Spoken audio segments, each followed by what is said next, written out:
उत्तर बंगाल में भारी बारिश के बीच तिस्ता में रेड अलर्ट जारी किया गया है। तिस्ता का जलस्तर बढ़ने के कारण आज दोपहर 1:15 में मेखलीगंज से बांग्लादेश तक के इलाके में रेड अलर्ट जारी किया गया है। उधर उत्तर बंगाल में पिछले एक सप्ताह से हो रही भारी बारिश को लेकर सांसदों ने सिंचाई विभाग की भूमिका को लेकर राज्य प्रशासन की आलोचना की है। इस बीच मैदान और पहाड़ों में बारिश के कारण तिस्ता में जलस्तर बढ़ गया है। जलपाईगुड़ी के तिस्ता पार के कई गांवों में बाढ़ आ गई है। कई लोगों ने अपना घर छोड़कर शिविर में शरण ले ली है। इस बीच सिंचाई विभाग ने फिर से रेड अलर्ट जारी कर दिया है। गुरुवार को सिंचाई विभाग ने मेखलीगंज से लेकर बांग्लादेश तक के इलाके में रेड अलर्ट जारी कर दिया है। हालांकि जिला प्रशासन के सूत्रों के मुताबिक जलपाईगुड़ी जिला प्रशासन पूरी तरह से सतर्क है। दूसरी ओर जलपाईगुड़ी के भाजपा सांसद जयंत रॉय ने सिंचाई विभाग की भूमिका को लेकर प्रशासन की आलोचना की है। उनके अनुसार केंद्र सरकार के अधीन ब्रह्मपुत्र बोर्ड जलपाईगुड़ी के विभिन्न क्षेत्रों में काम करने में रुचि रखता है, लेकिन ब्रह्मपुत्र बोर्ड राज्य सरकार की अनुमति के बिना काम नहीं कर सकता। सांसदों का आरोप है कि बोर्ड ने बाढ़ प्रभावित इलाके में काम करने के लिए राज्य प्रशासन को बार बार लिखा है, लेकिन राज्य ने ब्रह्मपुत्र बोर्ड पर ध्यान नहीं दिया। শুনুন, এক তো হচ্ছে এটা হচ্ছে irrigation department government of West বেঙ্গলের দেখার কথা, মূলত তারাই দেখে। এবার আমি নিজে ব্রহ্মপুত্র বোর্ড এদিকে বলেছিলাম, যেটা সেন্ট্রাল গভর্নমেন্টের আন্ডারে আছে, তাদেরকে বলেছিলাম যে তাদের চেয়ারম্যানের সাথে দেখা করেছেন, কয়েকদিন আগেও দেখা করেছি, বলেছি যে আপনাদের দিক থেকে কিছু ব্যবস্থা করা যায়। কিন্তু ওদেরও কিছু বাধ্যবাধকতা আছে, যেহেতু রাজ্যের ইরিগেশন ডিপার্টমেন্ট আছে, তাদের মাধ্যমেই সমস্ত কাজ করতে হবে। তো তারা বারবার চিঠি জানিয়েছে যে আপনারা এটা করুন, প্রজেক্টে কোনো কিছু দরকার পড়লে ব্রহ্মপুত্র বোর্ডকে জানান, আপনাদের পাশে ব্রহ্মপুত্র বোর্ড আছে। কিন্তু এতবার জানানো সত্ত্বেও আমার কাছে সমস্ত কপি আছে, সেগুলো জানানো সত্ত্বেও এখন পর্যন্ত কিন্তু সদর্থক ভূমিকা নেওয়া হয়েছে কতটা আমার ডাউট আছে। আমি নিজে পার্সোনালি ভিজিট করেছি, অফিসারদের, চিফ ইঞ্জিনিয়ার এবং অন্যান্য লেভেলের ইঞ্জিনিয়ারদের নিয়ে সাথে আমি গিয়ে দেখিয়েছি যে সেখানে কী করা উচিত। তো এখন সবাই মিলে এটা করা উচিত। এবং সেন্ট্রাল গভর্নমেন্টে আমি তো এটাও বলছি যে যদি সেন্ট্রাল গভর্নমেন্টের কাছে যদি ওয়েস্ট বেঙ্গল গভর্নমেন্ট কোনো প্রজেক্ট প্রপোজাল যদি পাঠায়, সেক্ষেত্রে ডিপিআর পাঠালে আমি সেখান থেকে যাতে অ্যাপ্রুভাল দেয় সেন্ট্রাল গভর্নমেন্ট, যাতে এক্সপেডাইট করার জন্য আমি আমার নিজস্ব ক্যাপাসিটিতে সেটা চেষ্টা করব। তো চাই যেখানকার মানুষের পার্মানেন্টভাবে এই বন্যার বিশেষ করে যে ক্ষতিগ্রস্ত হচ্ছে সেটার থেকে যেন তারা মুক্তি পান এবং এখানকার মানুষের একটা স্থায়ী সমাধান হয়। অনেক জায়গায় তিস্তা বাঁধের এখনো কমপ্লিট হয়নি, বাঁধ করতে পারেনি, তৃণমূলের নেতা মন্ত্রীরা বিক্ষোভের মুখে পড়ছে। বলবেন আপনাদের একটা ভূমিকা রয়েছে সেক্ষেত্রে? আমাদের দেখুন, আমি আপনাকে বলছি যৌথভাবে আমার দিক থেকে আমি তো বলেই দিয়েছি, আমার কাছে দেখুন কতগুলো কমিউনিকেশনস আছে, লেটার আছে, আমি যা ডিএমকে জানানো, একে জানানো, থেকে জানানো, সবসময় তো জানিয়েই আসছি। কিন্তু এখন পর্যন্ত আমি কিন্তু মানে সত্যি কথা বলতে কি, একটা টোটগাঁওতে সেটা একটা প্রজেক্ট করার কথা বলেছি, সেটা পর্যন্ত এখন পর্যন্ত ঢিলেমি হচ্ছে। আমি নিজে চিফ ইঞ্জিনিয়ারের সাথে অনেক দিন ধরে আলোচনা, মিস্টার ভৌমিক, তার সাথে আমি নিজে সবসময় যোগাযোগে আছি, কিন্তু শুধু আশ্বাস বলে প্রজেক্ট প্রপোজাল তৈরি করছি, ডিপিআর তৈরি করছি, এরকমই শুনতে পাচ্ছি। আর স্থায়ী কাজ কিছু কিন্তু এখন পর্যন্ত হয়ে ওঠেনি। একটু চাইছিলাম, আমি কিছুদিন আগে এডিএম এর সাথে, এডিএম যিনি এটার দায়িত্বে আছেন, তার সাথে আমি কথা বলেছিলাম। উনি বলছেন যে আমরা আমাদের টিম নিয়ে, আমি বলেছিলাম যে আপনাদের প্রিভেন্টিভ মেজার্স কিছু নিন। তখন ওনারা বলছেন যে আমরা ডিজাস্টার ম্যানেজমেন্টের যে সেল, তাকে অ্যাক্টিভ করে যাতে ইমিডিয়েটলি কিছু ব্যবস্থা করা যায় সেটা আমরা দেখছি, এটা আমাকে জানিয়েছি। দেখি, আসলে অনেকগুলো প্রোগ্রাম পড়ে গেছে, যদি সময় পাই তাহলে নিশ্চয়ই। Bureau report, PBTV news. नियमित अपडेट एवं दुनिया भर की ताज़ा खबरों के लिए हमारे फेसबुक पेज को फॉलो एवं यूट्यूब चैनल को सब्सक्राइब करें। भास्कर घोष स्कूल में नियमित नहीं आते हैं। अभिभावकों का आरोप है कि भास्कर घोष संग्रामी संयुक्त मंच के आंदोलन में शामिल है। करीब 1.5 साल से बकाया डीए की मांग को लेकर संग्रामी संयुक्त मंच के आंदोलन में समय दे रहे हैं, जिसके कारण नियमित रूप से स्कूल नहीं आते हैं। बच्चों की पढ़ाई बाधित करने का आरोप लगाते हुए अभिभावकों ने भास्कर घोष के स्कूल में प्रदर्शन किया। भास्कर घोष ने पलटावार करते हुए कहा कि जितने अभिभावक नहीं हैं, उससे अधिक बाहर के लोग इसमें शामिल हैं। हमारे आंदोलन को रोकना चाहते हैं, मगर हम रुकने वाले नहीं हैं। हमारी लड़ाई सरकार से है, बकाया डीए की मांग को लेकर है। गुरुवार को भास्कर घोष स्कूल में थे। उस समय दुर्गापुर फरीदपुर में भास्कर घोष के धावनी प्राइमरी स्कूल में कई सैकड़ों अभिभावक हाथ में तख्तियां लेकर स्कूल के गेट के सामने पहुंच गए और नारेबाजी करते रहे। उन लोगों का कहना है कि भास्कर घोष स्कूल में नहीं आते हैं, जिसके कारण बच्चों की पढ़ाई में बाधा पड़ रही है। एक तो स्कूल में टीचर कम है, उसके बाद शिक्षकों को नहीं आना। 2 घंटे तक चले हंगामे के बाद लादवा फरीदपुर घटनास्थल पर पहुंचे और आश्वासन के बाद प्रदर्शनकारी वहां से चले गए। स्कूल में पहली से लेकर 4वीं कक्षा तक 4 कक्षाएं हैं। छात्रों की संख्या करीब 70 है, लेकिन शिक्षकों की संख्या 3 है। प्रदर्शनकारी उत्तम कुमार हाजरा ने आरोप लगाया कि भास्कर घोष नियमित रूप से स्कूल में नहीं आते हैं। भास्कर घोष के नियमित विद्यालय नहीं आने से छात्र भी नियमित पठन पाठन से वंचित रह जाते हैं।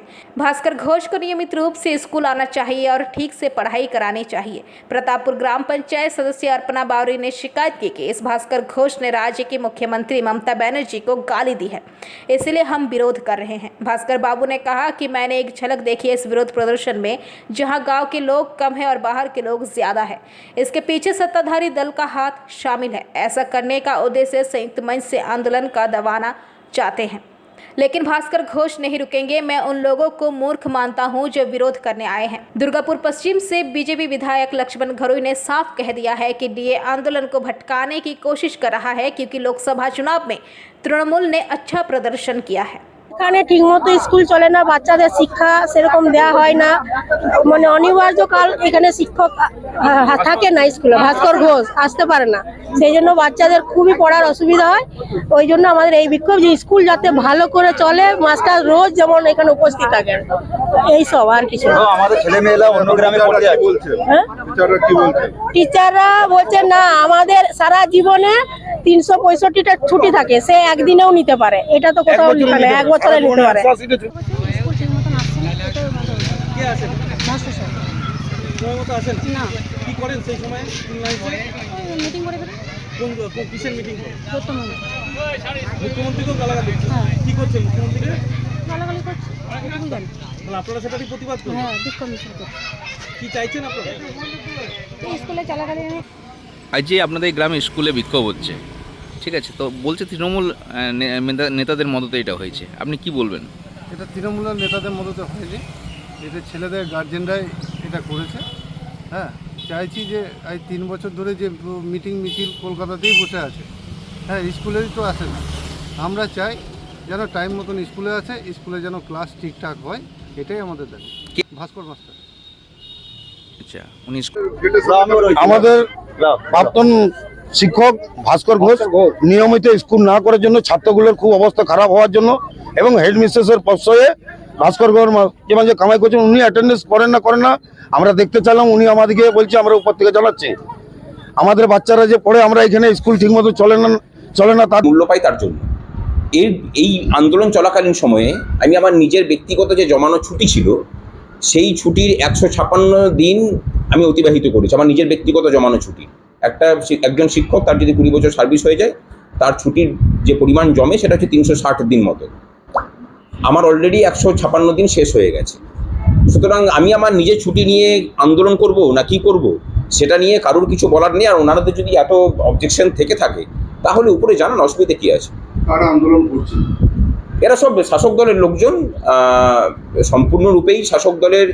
দেখুন, আন্দোলনকে দমাতে না পেরে অসুস্থ মঞ্চে দীর্ঘদিন ধরে ডিএর আন্দোলন চলছে, আর সেই ডিএর আন্দোলনকে অন্যদের ঘুরিয়ে দেওয়ার জন্য লোকসভা নির্বাচনে তৃণমূল কংগ্রেস ভালো ফল করেছে বলেই তারা এখন ধবনী গ্রামে বহিরাগতকে নিয়ে স্কুলে বিক্ষোভ করছে।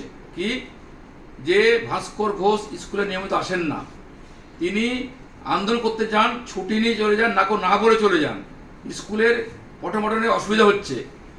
এটার মূল কারণ ভাস্কর ঘোষের নেতৃত্বে যে আন্দোলন শুরু হয়েছে, সেই আন্দোলন সারা বাংলায় রূপ পেয়েছে, মাত্রা পেয়েছে। সেটা ঘুরিয়ে দেওয়ার জন্য, সেই আন্দোলনকে অবরুদ্ধ করে দেওয়ার জন্য, বদনাম করার জন্য বহিরাগতদের নিয়ে পড়ে স্কুল বিক্ষোভ। दुर्गापुर से निमाई दास की रिपोर्ट, PVTV न्यूज़।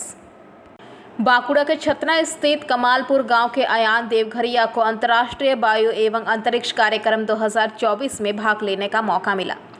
बांकुड़ा के एमडीवी डीएवी स्कूल के 12वीं कक्षा के छात्र अयान को 11 से 15 नवंबर तक संयुक्त राज्य अमेरिका में अल्बामा विश्वविद्यालय के यूनाइटेड स्पेस रॉकेट सेंटर में इस विशेष कार्यशाला में भाग लेने का मौका मिला है।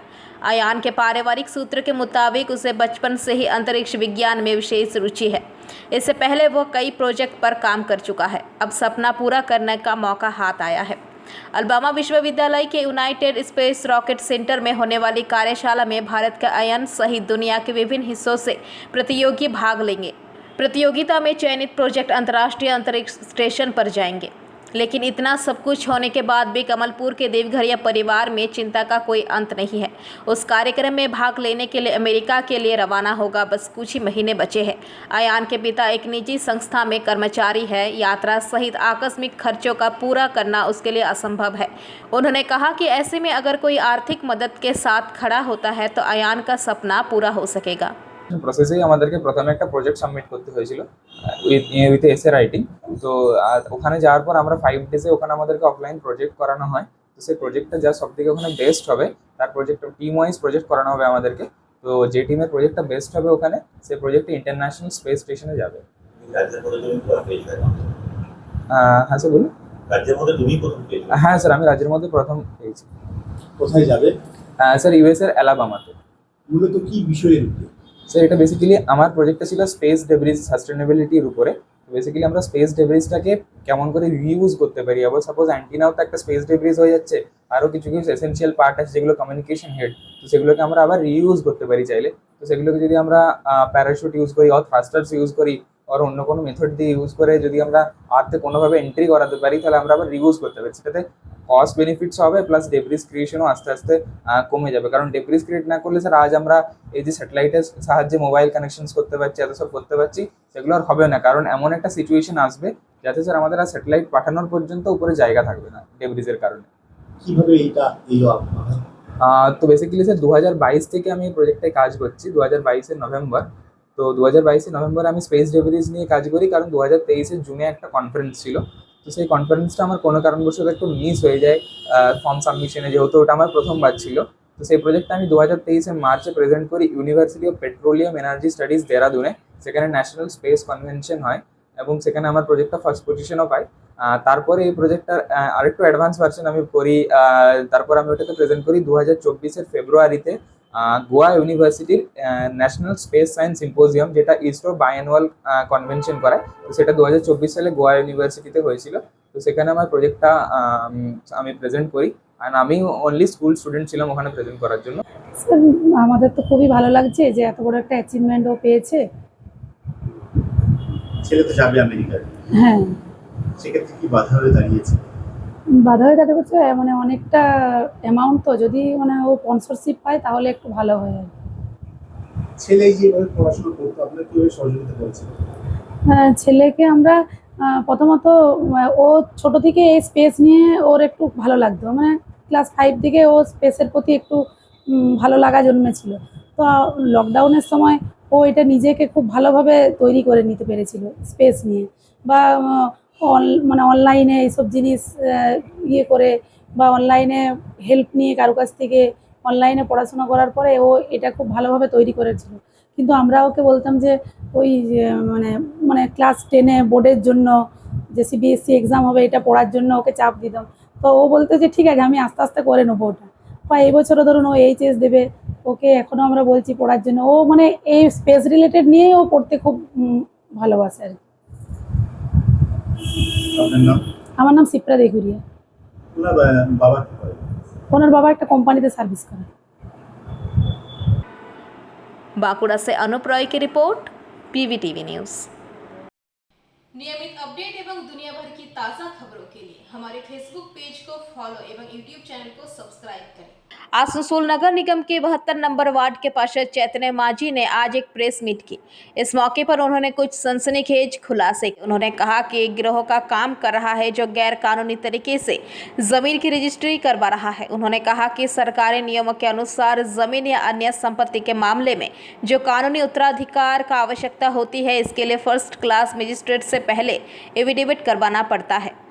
उसके बाद इलाके के पार्षद एफिडेविट नंबर को लेकर साइन करता है। लेकिन कुछ लोग एक गिरोह चला रहे हैं। चैतन्य माझी ने कहा कि कुछ लोगों ने उनके पार्षद का लेटर हेड, उनके स्टैंप का डुप्लीकेट बना लिया है और उनके हस्ताक्षर की भी नकल करके फर्जी तरीके से रजिस्ट्री करवा रहा है।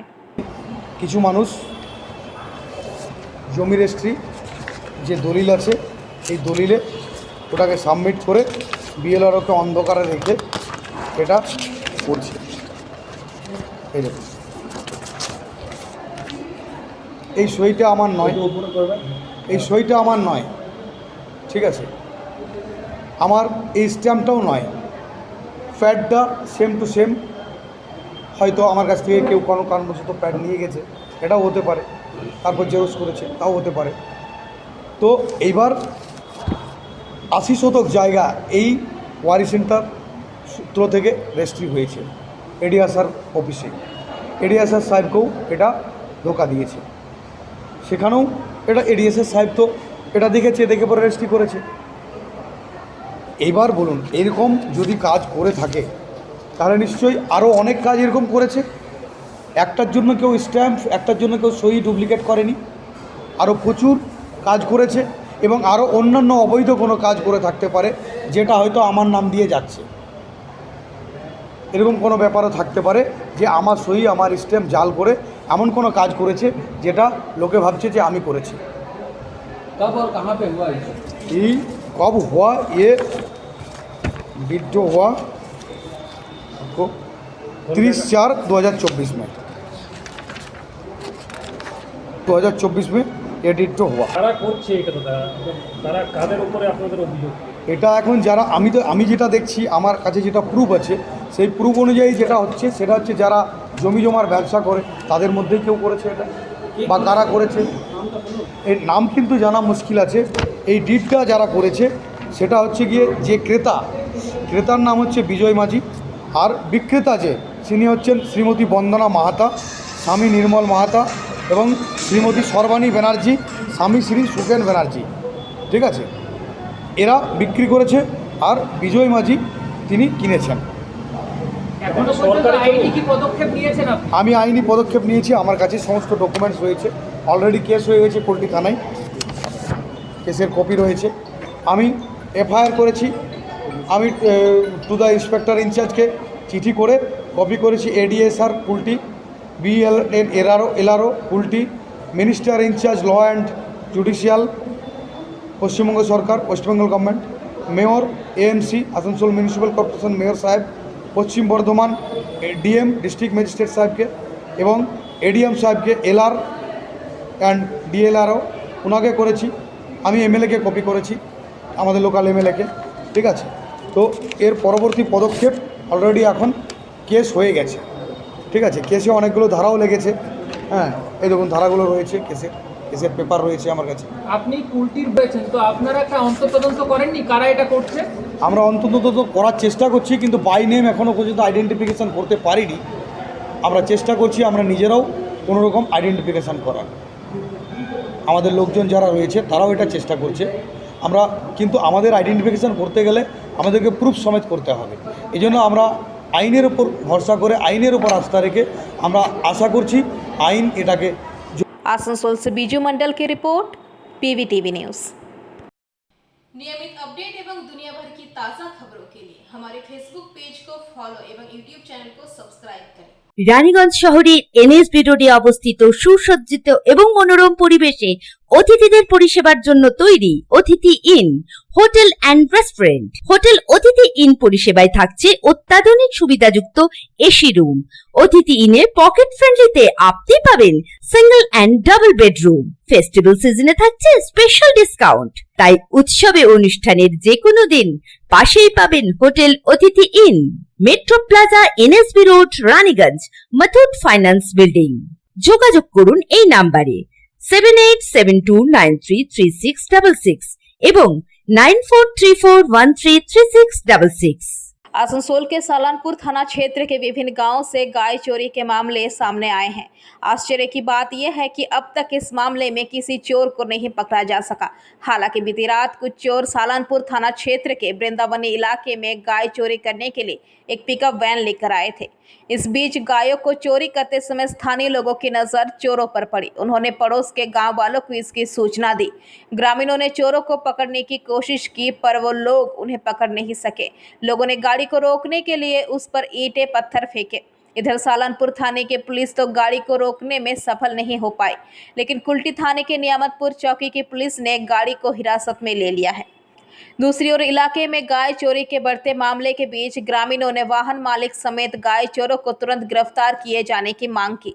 पुलिस पिकअप वैन को कब्जे में लेकर घटना की जांच शुरू कर दी है। আমাদের গরু চুরি হয়েছে। আচ্ছা, কোথায় কোথায় থাকেন আপনারা? আমরা কালীপাথর, সালানপুর। সালানপুর, আমরা থানা সালানপুর করছি। আচ্ছা, কি হয়েছিল? ও রাত্রেবেলায় রাত 2:10 ওই গরুটা লোড করছিল। আমরা দেখে নিয়েছি, রাত্রে গরমে তো ছাদে ঘুমাইছিল, ও লোড করতে করতে মানে দেখে নিয়েছি আমরা। তখন তাড়াহুড়া করেছি, তাড়াহুড়া করতে করতে রাস্তাতে লোককে ফোন করেছি বাড়িতে, আর অন্য জায়গাতে আমাদের নিজের কুটুম বাড়ি কালীপাথরে। ওরা ইটা ঢিল মেরে পরে কাঁচ ভেঙেছে। তারপর রাত্রে আমরা তার পেঁচা করেছি, কিন্তু পিছিয়ে তেড়ে তেড়ে তেড়ে তেড়ে নিয়ে এসেছি আমরা। হ্যাঁ, দিয়ে কোথায় ধরা পড়েছে? ধরা আপনারা এখানেই পড়েছে। তো এই গরু কি এর আগেও চুরি হয়েছে? অনেকবার পুলিশ ধরতে পারছে না? আমরা ধরতে পারি না, তখন অনেকবার তাড়া করেছি গাড়িটাকে, কিন্তু ধরতে পারি না। আজ ধরা পড়েছে। কি নাম আপনার? আমার নাম সোনাউল মিয়া। গাড়িটা কুলটির। কি নাম গাড়ির মালিকের? সঠিক আমরা মোটামুটি একটা জানি যে চাঁদ বলে নাম বটে, চাঁদ। আচ্ছা, ও কি? আর এই গরুটা কার ছিল? গরুটা আমার ভাইয়ের ছিল। কি নাম? খুরশেদ। মোহাম্মদ খুরশেদ। আপনারা এখন কি চাইছেন? আমরা চাইছি যে চোরগুলোকে নিয়ে আসুক। মালিক কি আছে গাড়ি? চোর ধরা পড়েছে না? চোর ধরা পড়ে না। গাড়ি মালিককে ডাকলে আপনি ধরা, গাড়ি মালিক এখানে ডাকা হলে আপনি বলবে যে কাকে গাড়ি দিয়েছিল, কে চালাচ্ছিল, ভাড়া দিয়েছিলাম গাড়িটা। হ্যাঁ, ওই বলবে। কি নাম বলেন আপনার? আমার নাম সোনাউল মিয়া। দাদা, কি ঘটনা হয়েছিল, আমাদের এই যে মহিলার মোড় থেকে গাড়িটা আসছিল, বুঝতে পারছেন তো? ওই গাড়িটাতে বারবার মানে গরু চুরি হয়, প্রতিদিন চুরি হয়, কিন্তু আমরা আজ পর্যন্ত ধরতে পারিনি ওকে। আজকে আমরা ছাদে উপরে শুয়েছিলাম, তো গরমের দিন, তো ছাদের উপরে শুনতে দেখি আচানক গায়ে লোড করে আমাদের নিয়ে চলে যাচ্ছে। তো মহিলার মোড় থেকে কালীপাথর আস্তে আস্তে আমরা ফোন করলো আমাদেরকে। আমরা রাস্তায় দাঁড়িয়ে গেলাম, রাস্তায় দাঁড়িয়ে ইটা পাথর ছুঁড়ে কিছুতে গাড়ি দাঁড়ালো না। আমরা লেট ব্যাংক থানাকেও ফোন করলাম, ওইখানেও ধরতে পারলো না, চৌরঙ্গিও ধরতে পারলো না। লাস্টে নেমতপুর পুরো রাত অবধি, রাত 4টার সময় নেমতপুর থানাতে ধরে পড়েছে গাড়িটা। কতগুলো গরু চুরি হয়েছে এরকম আপনাদের? গরু আমাদের প্রচুর গরু চুরি হয়েছে, আরও লোকেরও চুরি হয়েছে, মুসলমানেরও চুরি হয়েছে, হিন্দুরও চুরি হয়েছে, বিহারেরও চুরি হয়েছে, সব কাস্টমে গরু চুরি হয়েছে। কিন্তু এই গাড়িটাইতে প্রত্যেকবার গরু। কোন জায়গা থেকে চুরি হচ্ছিল গরু? মানে আপনারা কোন জায়গা থেকে এসেছেন? আমরা এসেছি, আমাদের বাড়ি কালীপাথর, কিন্তু যেখান থেকে চুরি হয়েছে গাড়িটা যার আমার কাকুর হয় গাড়িটা, কিন্তু গাড়িটার নাম ওই গ্রামের নাম হচ্ছে বৃন্দাবনী। আচ্ছা, বারবার এই গাড়িটাতে চুরি হচ্ছে। আচ্ছা, গরু কি বৃন্দাবনী থেকে চুরি? সমস্ত গ্রাম থেকে, অন্যান্য গ্রাম থেকেও চুরি হচ্ছে? অন্যান্য গ্রাম থেকেও চুরি হচ্ছে, একাই বৃন্দাবনী আর কালীপাথর থেকে হচ্ছে না, অন্যান্য গ্রাম থেকে চুরি। আজকে বৃন্দাবনেরটা ধরা পড়লো? আজ বৃন্দাবনেরটা ধরা। গরুটা কার ছিল? গরুটা আমার কাকু ছিল। কি নাম? आसनसोल से बीजू मंडल की रिपोर्ट, पीवीटीवी न्यूज़। नियमित अपडेट एवं दुनिया भर की ताज़ा खबरों के लिए हमारे फेसबुक पेज को फॉलो एवं यूट्यूब चैनल को सब्सक्राइब करें। রানীগঞ্জ শহরের এনএসবি রোডে অবস্থিত সুসজ্জিত এবং মনোরম পরিবেশে অতিথিদের পরিষেবার জন্য তৈরি অতিথি in hotel and restaurant. Hotel অতিথি ইন পরিষেবায় থাকছে অত্যাধুনিক সুবিধাযুক্ত এসি রুম। অতিথি ইনে পকেট ফ্রেন্ডলিতে আপনি পাবেন single and double bedroom. Festival সিজনে থাকছে স্পেশাল ডিসকাউন্ট। তাই উৎসবে অনুষ্ঠানের যে কোনো দিন পাশেই পাবেন হোটেল অতিথি in, metro plaza, NSB road, Raniganj, Muthoot finance building. যোগাযোগ করুন এই নাম্বারে 7872933666 এবং 9434133666। पूर्व बर्धमान जिले के मेमारी ब्लॉक नंबर 2 अंतर्गत छिकरा और सतगछिया के बीच मालडांगा मेमारी रोड पर सतगछिया नहरपुर के पास एक बस अनियंत्रित होकर पहले एक टोटो से जा टकराई और बाद में एक मंदिर से टकराकर फंस गई। बताया जाता है कि बस मालडांगा दिशा से मेमारी की ओर जा रही थी, टोटो सतगछिया दिशा से जा रही थी। टोटो सड़क पर खड़ी थी। इस दौरान बस ने पहले टोटो को टक्कर मार दी और बाद में एक मंदिर और एक पेड़ से जा टकराई। घटनास्थल पर मेमारी थाने के सतगछिया चौकी पुलिस और इलाके के आम लोगों की मदद से घायलों को इलाज के लिए पहाड़हाटी ब्लॉक प्राथमिक स्वास्थ्य केंद्र पहुंचाया गया।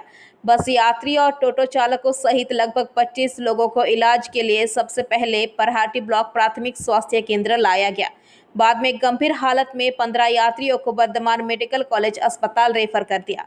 सूत्र के मुताबिक 5 लोग गंभीर रूप से घायल हैं। सूत्र के अनुसार बस चालक का नाम धीरू सीट, उम्र लगभग 55 वर्षीय है। वह नासिक गांव का रहने वाला है, जबकि टोटो चालक का नाम संजीव मुर्मू झिगरा के रहने वाले हैं। ब्लॉक स्वास्थ्य केंद्र में इलाज के लिए कोई असुविधा न हो, ये सुनिश्चित करने के लिए सामुदायिक विकास अधिकारी विशाख भट्टाचार्य और मेमारी ब्लॉक 2 के पुलिस चौकी अधिकारी अनूप देव पहाड़हाटी सतगछिया मौके पर पहुंचे।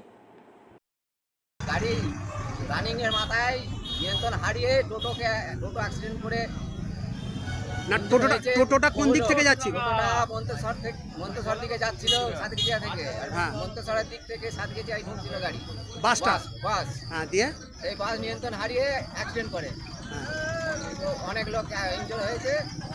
কিছু লোককে আমরা হসপিটাল পাঠালাম উদ্ধার করে। পুলিশের থানায় খবর দেওয়া হয়েছে, পুলিশ এসে উদ্ধার করলো সব। আপনি কি এখানকার স্থানীয় বাসিন্দা? এখানকার স্থানীয় আমরা সহযোগিতা করে আহতদের সব হসপিটাল পাঠালাম। কটা নাগাদ হয়েছে মোটামুটি? মোটামুটি 5টা, বৈকাল 5টা, তাই তো? 5টা। সেরকম বড় ধরনের কিছু হয়নি? বড় ধরনের ইনজুর হয়েছে, এখন কিছু বলা যাচ্ছে না। ড্রাইভার, টোটোর ড্রাইভার, বাসের ড্রাইভারের অবস্থা ভালো নয়, বাকি সব ইনজুর হয়েছে। টোটোর কোথায় বাড়ি জানা গেছে? টোটোর ড্রাইভার ঝিংরা বাড়ি। কি নাম? নাম বলতে পারবো না এখন। ধন্যবাদ। বাসটা কোন দিক থেকে আসছিল দিদি? কোন দিকে যাচ্ছিল? আপনি কি বাসে ছিলেন? কিরম প্যাসেঞ্জার কিরম লেগেছে দেখছেন প্যাসেঞ্জারে? আপনি ওই বাসের প্যাসেঞ্জার? আপনার কিছু হয়েছে নাকি? এখন কোথায় আছেন? আপনার নাম? Bureau report PVTV news. नियमित अपडेट एवं दुनिया भर की ताज़ा खबरों के लिए हमारे फेसबुक पेज को फॉलो एवं यूट्यूब चैनल को सब्सक्राइब करें। রানীগঞ্জ শহরের NSB রোডে অবস্থিত সুসজ্জিত এবং মনোরম পরিবেশে অতিথিদের পরিষেবার জন্য তৈরি অতিথি in hotel and restaurant. Hotel অতিথি ইন পরিষেবায় থাকছে অত্যাধুনিক সুবিধাযুক্ত এসি রুম।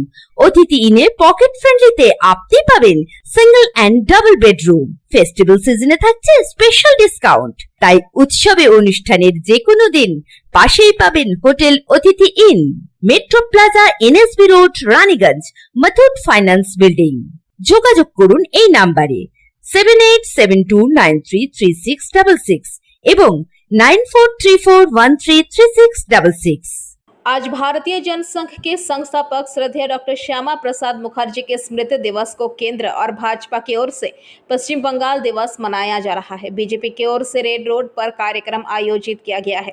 इस अवसर पर BNR रिक्रिएशन क्लब के सामने राज्य विपक्ष के नेता शुभेंदु अधिकारी ने डॉक्टर श्यामा प्रसाद मुखर्जी की प्रतिमा पर माल्यार्पण कर उनको श्रद्धा सुमन अर्पित किए और पश्चिम बंगाल दिवस मनाया।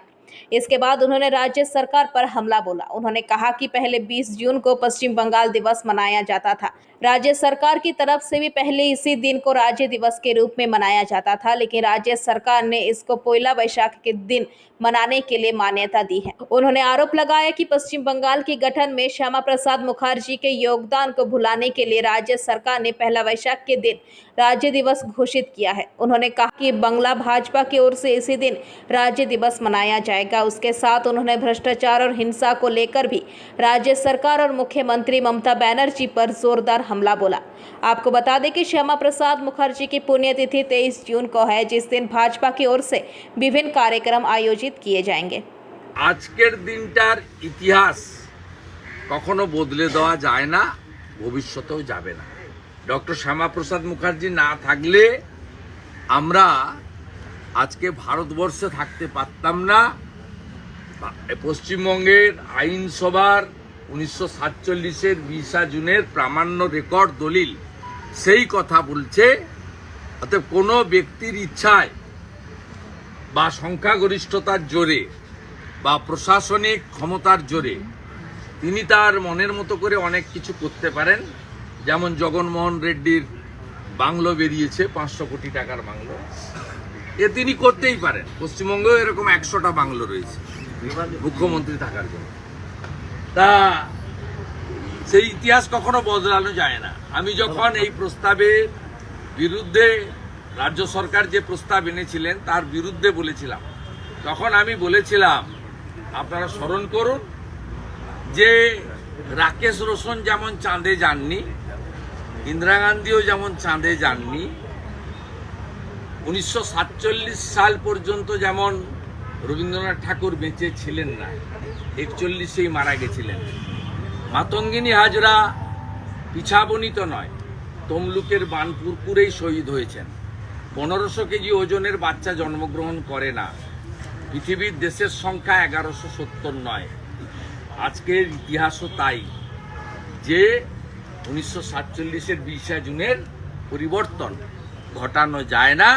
তাই আমরা আজকে রেড রোডে আর্মি এবং রেলের অনুমতি নিয়ে, যেহেতু রেল এটাকে রক্ষণাবেক্ষণ করেন বিএনআর, তার অনুমতি নিয়ে এখানে একাধিক বিধায়ক, একাধিক রাষ্ট্রবাদী ব্যক্তিত্ব খুব ছোট্ট পরিসরে, কারণ আমাদের তো এমনিতেই কলকাতা পুলিশ এসে বলছে বাইরে ব্যানার টাঙানো। আপনারা জানেন এখানে কি অবস্থা চলছে। আমাদেরকে ছোট্ট পরিসরে আমরা দিনটা উদযাপন করে স্রষ্টাকে স্মরণ করলাম। গোটা পশ্চিমবঙ্গের মানুষকে আজকের দিনে ধন্যবাদ জানাচ্ছি, এবং ধন্যবাদ জানাচ্ছি সেই সমস্ত 58 জন ব্যক্তিকে যারা সেদিন আমাদেরকে ভোট দিয়ে ভারত ভুক্তি করেছিলেন। এবং ভারতবর্ষের মতো একজন মহান দেশে আমরা আজকে মাথা উঁচু করে নিজের বাক স্বাধীনতা, রাজনৈতিক স্বাধীনতা, সেটা নিয়ে আমরা বেঁচে আছি। জ্যোতি বসু, রতনলাল ব্রাহ্মণ, তাদেরও তো আপনারা আজকে লিখেছি, দেখবেন ইতিহাস আমরা বিকৃত করছি। রোল করে নেতৃত্ব দিয়েছিলেন ডক্টর শ্যামাপ্রসাদ মুখার্জি, তাকে সাথ দিয়েছিলেন অন্যান্য 57 জন, তার মধ্যে জ্যোতিবাবু ছিলেন। ইতিহাস কখনো বদলে দেওয়া যায় না।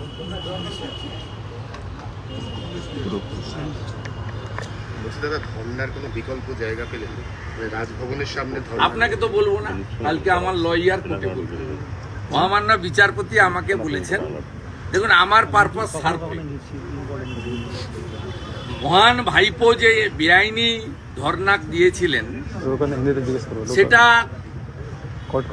রাজ্য সরকারের লয়ার যে কলকাতা পুলিশকে রিপ্রেজেন্ট করছিল তিনি কোর্টে বলেছেন, আপনারা দেখেছেন, যে একটা ভুলের জন্য আরো ভুল করব কি আমরা, দ্যাটস ওকে। এবং মহামান্য বিচারপতি সঠিকভাবে তিনি জানতে চেয়েছেন যে ভুল করার জন্য।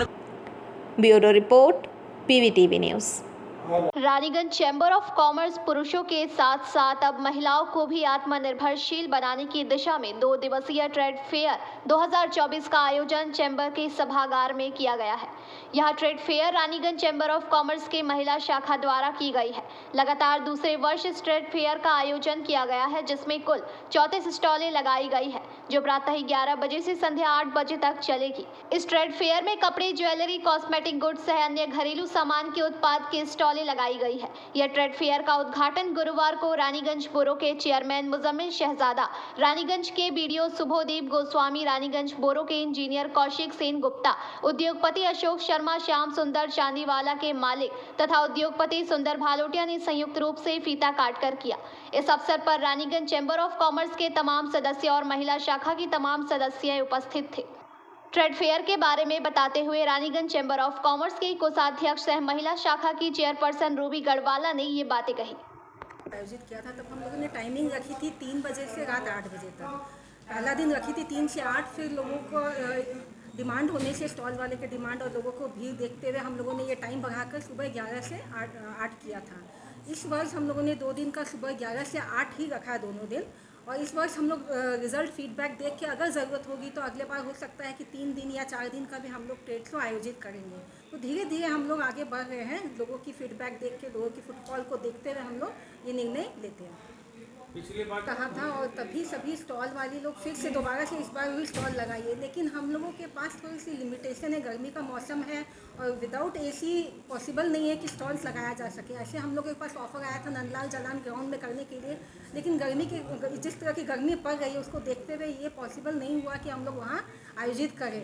तो हम लोगों के लिए ये चेंबर ही ठीक रहता है और अगर ज़रूरत हुआ तो अगले बार हम लोग कहीं हो सकता है कि अलग जगह लेकर जहाँ एसी अवेलेबल हो हम लोग इसको बड़े रूप में आयोजित कर सकते हैं। अभी वीडियो साहब यहाँ पे कुछ बातें कह रहे हैं जो महिला लोग की स्कीम के लिए, तो इस जो स्कीम है स्कीम को कैसे मतलब रेक्टिफाई करके आप मतलब लेडीज विंग्स जो है आप लोगों की तरफ से कैसे मतलब और भी लेडीज़ को आप लोग ये जानकारी देंगे, प्रोसेस जो होता है छोटा उद्योग, ये बातें पहुंचा दी जाती हैं और उन्हें अगर ज़रूरत होगी तो वो खुद अप्रोच करेंगी। हमारा ड्यूटी है कि हम लोग अपने महिला विंग को ये मैसेज डाल दें और उन तक ये बात पहुंचाए कि उन्हें जो ऑफर्स या स्कीम्स प्रोवाइड किए जा रहे हैं बाकी उनको जिस हिसाब से ज़रूरत होगी वो उस हिसाब से लोन लेंगे। हमारा तो हम कर्तव्य अपनी तरफ से पूरी करें।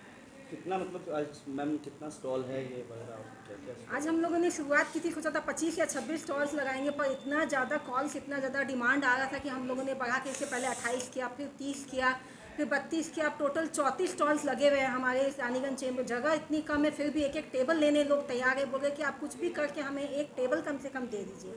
तो हमारी इस जगह में कम छोटी सी जगह में हम लोगों ने 34 स्टॉल्स का इंतजाम किया। इस मौके पर अपना वक्तव्य रखते हुए रानीगंज चैम्बर ऑफ कॉमर्स के पूर्व अध्यक्ष अरुण भारतीय ने इस ट्रेड शो के आयोजन में सहयोग करने के लिए श्याम सुंदर चांदीवाला के और सुंदर भालोटिया और उनकी पत्नी शिल्पा भालोटिया के प्रति आभार प्रकट किया। इस मौके पर अपना वक्तव्य रखते हुए रानीगंज चैम्बर ऑफ कॉमर्स के पूर्व अध्यक्ष अरुण भारतीय ने इस ट्रेड शो के आयोजन में सहयोग करने के लिए श्याम सुंदर चांदीवाला के सुंदर भालोटिया और उनकी पत्नी शिल्पा भालोटिया के प्रति आभार प्रकट किया। इस अवसर पर रानीगंज चैम्बर ऑफ कॉमर्स के सलाहकार अशोक सराफ, राजेंद्र प्रसाद खेतान, पूर्व सचिव मनोज केसरी आदि प्रमुख रूप से उपस्थित थे। वो हर समय सुंदर भैया के साथ खड़ी रहती है और इस तरह के आयोजन में कदम से कदम चला के उनके साथ सपोर्ट करती है, इसलिए सुंदर भैया ये कार्यक्रम कर पाते हैं और अपने हेल्प हम लोग की तरफ बढ़ा पाते हैं। थैंक यू शिल्पा भाभी। मैं नमन करता हूँ, हमारे बीच हमारे अशोक शर्मा जी मौजूद है, उनका भी मैं नमन करता हूँ। हमारे सामने उपस्थित हमारे कौशिक दा का एमसी के स्टाफ आए हैं, उन सबका भी हम स्वागत करते हैं। हमारे और भी गेस्ट हमारे बीच मौजूद है जिनका नाम जिन्होंने महिला के लिए जो औरतें हमारी माँ बहनें व्यवसाय में उतरे हैं, इसके लिए मैं चैम्बर ऑफ कॉमर्स के जितने भी दायित्वपूर्ण लोग हैं, सेक्रेटरी, प्रेसिडेंट, सरपरस्त, सबके मैं शुक्रिया अदा कर रहा हूँ कि आगे बढ़ने का इन लोगों को मौका दिया है कि रानीगंज के महिला एक दिशा में निकले और रानीगंज के काम करें। बाकी सारी बातें के एप्लीकेंट्स हैं उनको केवल मात्र 4% इंटरेस्ट देना पड़ेगा इस लोन पे, और सब्सिडी जो 10% है वो ज्यों का त्यों रहेगा अप टू 25,000। पहले तो बैंक काटेगी आपको 11-12% जो भी काटेगी, बाकी का जो है मतलब मान लीजिए बैंक ने आपसे 12% काटा, but bank he form process करके बाकी 12-4 8% का सब्सिडी आपके अकाउंट में जमा करवाएगी, रीइंबर्स करवाएगी। ये बैंक का दायित्व है, इसके लिए हम बैंक के साथ बैठेंगे भी। मैं आज ही चेम्बर ऑफ और इसका एमनी एगुलो আগেও দেখা গেছে যে সবাই এটা এখন নয় আগে থেকেই মেয়েরা বাড়িতে বিভিন্ন রকম জিনিস তৈরি করতো, বিভিন্ন ধরনের বুটিক টুটি এগুলো তো আগেই ছিলই, কিন্তু সেগুলোর যে একটা প্ল্যাটফর্ম তৈরি করা মানে তাদেরকে শোকেস করার জন্য যে ইনিশিয়েটিভ এখানে নিয়েছেন এনারা, সেটা সত্যি প্রশংসনীয়। हम लोग देख रहे हैं लेडीज विंग के द्वारा ये स्टॉल वगैरह जो भी आप लोग देख रहे हैं, इसमें मैं यही कह सकता हूँ ये सपना गोविंद बाबू का टाइम का है, गोविंद राम जी खेतान का, जिस समय वो चाहते थे कि एक लेडीज विंग इसमें रानीगंज चैम्बर में हो, पर उनके टेनियर में हम लोग इस पर मतलब संभव नहीं हो सका हम लोगों के लिए, क्योंकि हम लोग पास लीडर वैसे नहीं आई थी।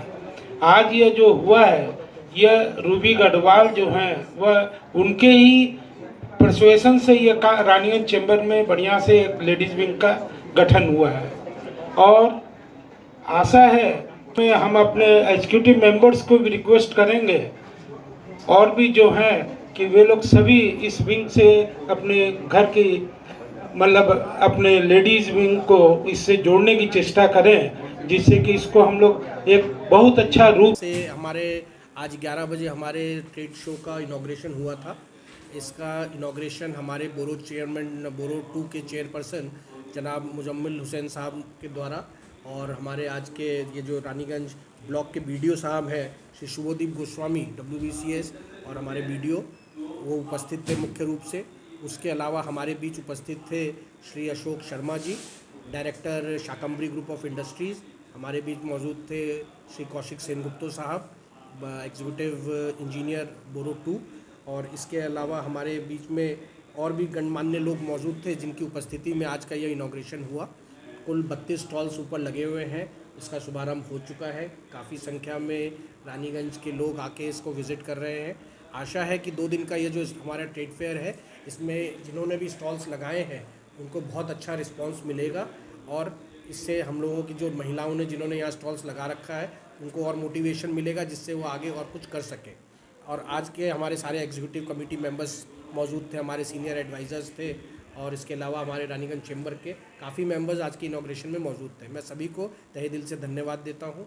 मैं प्रेस और मीडिया को धन्यवाद देता हूँ जिन्होंने इस ट्रेड फेयर को उचित कवरेज दिया और आशा है कि आज का भी इस प्रोग्राम के बारे में ज़्यादा से ज़्यादा लोगों को जान बोई मेला के आगे पीछे करेंगे और हम लोग की जो महिला विंग है उनको साथ लेके चलेंगे और आगे हम लोग उसको पिछले साल का जो अनुभव हुआ हम लोग की जो खामियां थे इसको दूर करते हुए हम लोग और बढ़िया से करेंगे और वही जाड़े के टाइम में करेंगे। जनवरी दिसंबर जब भी बोई मेला होगा उसके आगे पीछे हम लोग ऑर्गेनाइज करेंगे और नया सोच के साथ में फिर हम लोग आ रहे हैं। एक सवाल और भी बार बार हो सकता है, मल्टीपल टाइम हो सकता है। अभी गर्मी है, कल पूजा का टाइम है, फिर दिसंबर में है। ऐसे तो साल में 2 बार हो रही है। एक बार बड़ा ट्रेड फेयर लग रहा है, यह माइक्रो है, ये भी लग रहे हैं और हम लोग सोच रहे हैं। सोच के हम लोग दरकार होगी तो एक बार और करेंगे या साल में 4 बार हम लोग इसको लेकर ऑर्गेनाइज किया जा सकता है। ऐसा कोई बात नहीं है। अच्छी आपका अच्छा सुझाव है। रानीगंज से सम्राट दास की रिपोर्ट, PBTV न्यूज़।